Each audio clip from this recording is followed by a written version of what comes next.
Hi, I'm Rob from Group RS. Behind me is a 5th generation B8 Audi S4. And what's even cooler about this car is it's not the sedan. You can see it's the Avant, it's the wagon. We absolutely don't have enough wagons on the road. Why is our road filled with SUVs when you have cool supercar slaying options like this? So in the previous generation, this car used to have a V8, but you'll see here, this car's got a very confusing badge here. It's a V6T. And that T doesn't stand for turbo. Actually, this car's supercharged. And when you start it up and drive it, the sound is absolutely incredible and makes it even more special.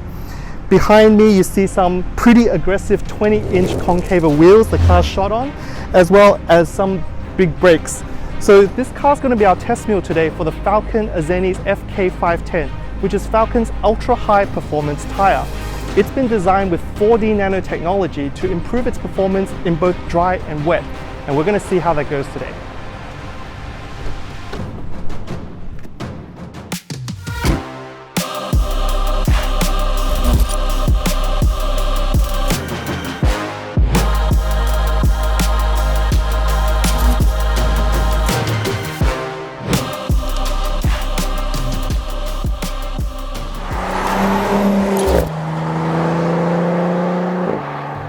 Okay, we're now going to put the FK510 through a series of tests. So the first test we're going to do is a dry braking test. I'm going to bring the car up to 70 kilometers per hour and then down to a hard stop. So here we go.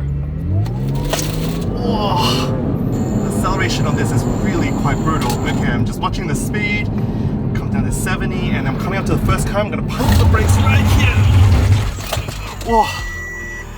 That was really quite brutal, quite violent even. So the car came to an incredibly short stop here, even though we're on these back roads, which are a bit imperfect.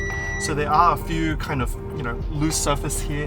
The car still comes to a stop very, very confidently. All right, so we finished the dry performance test. We're now moving on to the wet performance test. So the first test that we're going to start with is wet braking. So again, I'm going to bring the car up to 70 and then to a standstill with hard braking. So here we go.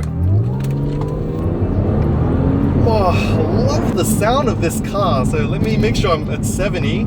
Okay, here we are. We're coming up to the first cone here. And then coming on the brakes.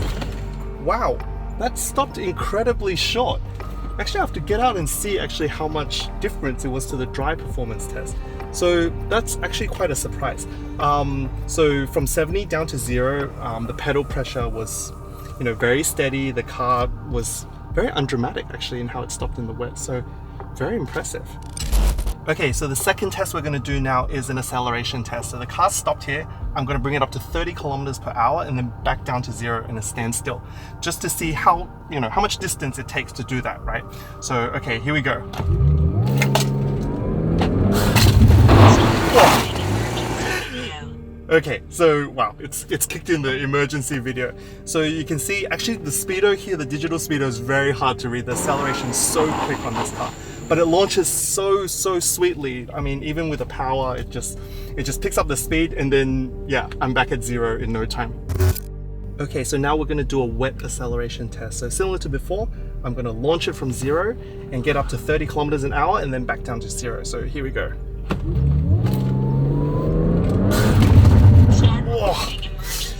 Okay, so actually there wasn't a lot of difference with the dry run. So even then, even though it's wet, I guess the all-wheel drive system definitely helps on this car. The car launched very steadily, no shudder through the steering wheel, and we came to an incredibly short stop.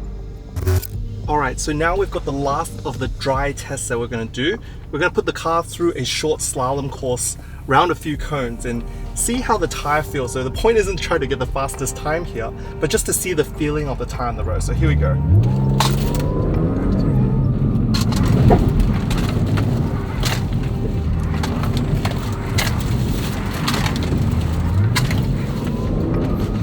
Whoa, okay. Here a little bit of tyre scrubbing, but the car through the slalom there, yeah, it felt really good, right? I think the steering here, I mean, you can really feel the car's very confident as it changes direction, and it's a real driver's tyre. Okay, we're now going to do a wet slalom run. So with it being wet, we expect it to be a little bit more demanding on the tyre, so let's see how we go. All right.